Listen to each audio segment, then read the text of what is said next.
Bon, bonsoir la famille. En tout cas, famille doni.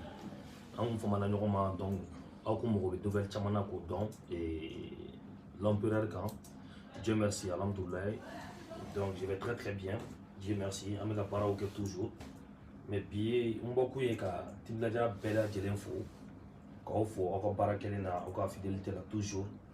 Et ayo baram ke 2020 kono. Et a bara anyana kosobe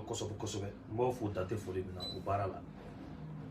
date foli mina vraiment o kan ka fo ani foli ka kan parce que tim daja jakulu tim daja famille de en soudele do toujours ora ke mo tisa ana donc toujours wa hakilina keleme do ka ira wala bon 2020 ayo marqué Dieu merci alhamdulillah na ko chesiruye ana ko kanui et vraiment au sarata amulo toujours ama foli toujours ka ta fait sinon koni tinda sarata mbolo quoi et bitay ka onyinga amogo be mun projet mun na 2021 konna la ni sankura ko amogo be projet là donc abou bla en commentaire amogo bala kamu musani artiste munu kanga featuring je munu kada awere abso ko bla en commentaire donc bouye mais hakli jagabo akokan no bora bientôt anga nouvelle QG binadaile QG officiel de la team Gladja donc il y a un bureau bureau officiel yere bientôt amena mon président là donc anine me Gladja bela jelen fa anine do anga staffu bela jelen fa beka bo beka na anga fara nyoko ka anga seka baraw ke ni sonja ni haklimaya konna ani ben konna ni client kono parce que ni quand musa yere de be ni tetila ka guider ni ala sonama et amogo be tinda accessoire fe la bébé soro amogo be samara mun no be soro amogo be casquette mun no be soro amogo be fin mun be tinda concerné a bela jele soro anga bureau là donc yebe ke anga base ni ala sonama donc anga staffu bela jele collectif bébé fara no ka amno de ke ni ala sonama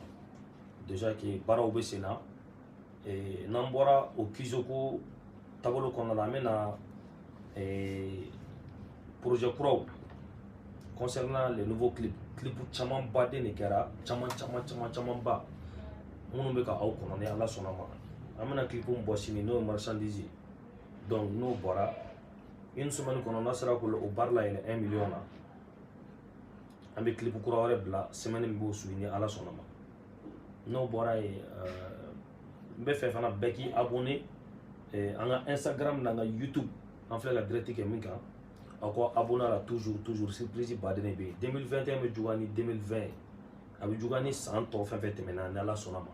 parce que an yɛrɛ fɔ ko Gladja bari ɲɛ fo san kɛmɛ naani donc foyi ma bɔ a la fɔlɔ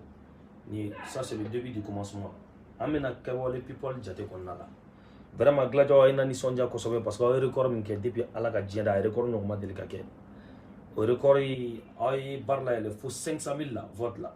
donc c'est du jamais vu et a fɛn yɛrɛ bɛɛ kɔnɔna la a cours yɛrɛ bɛɛ lajɛlen kɔnɔna la a vote cours yɛrɛ bɛɛ lajɛlen an ka vote ɲɔgɔn ma deli ka ye fɔlɔ u nana an féliciter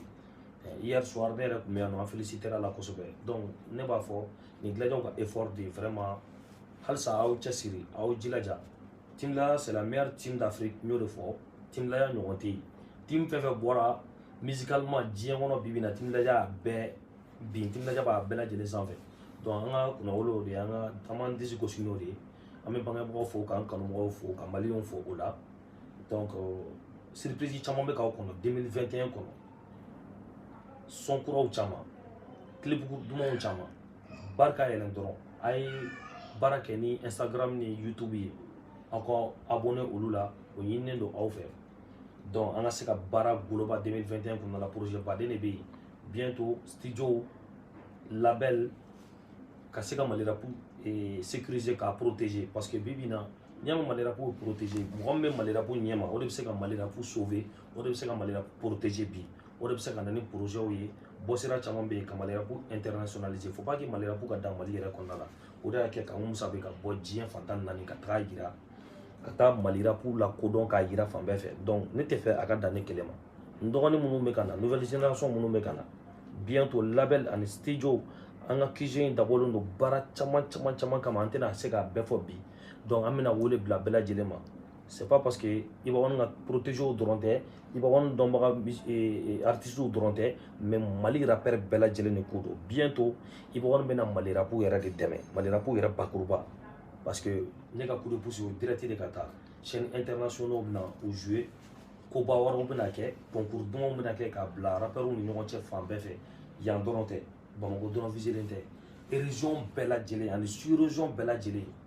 quand Moussa bena ka dɛmɛ fili ka taa Mali rappeur ma fan diɲɛ fan bɛɛ fɛ 2021 kɔnɔ ni Ala sɔnna ma an ka to ɲɔgɔn bolo an ka force di TG ma toujours comme on est puissance ye Mali rap puissance ta tuguni an ye rap puissance de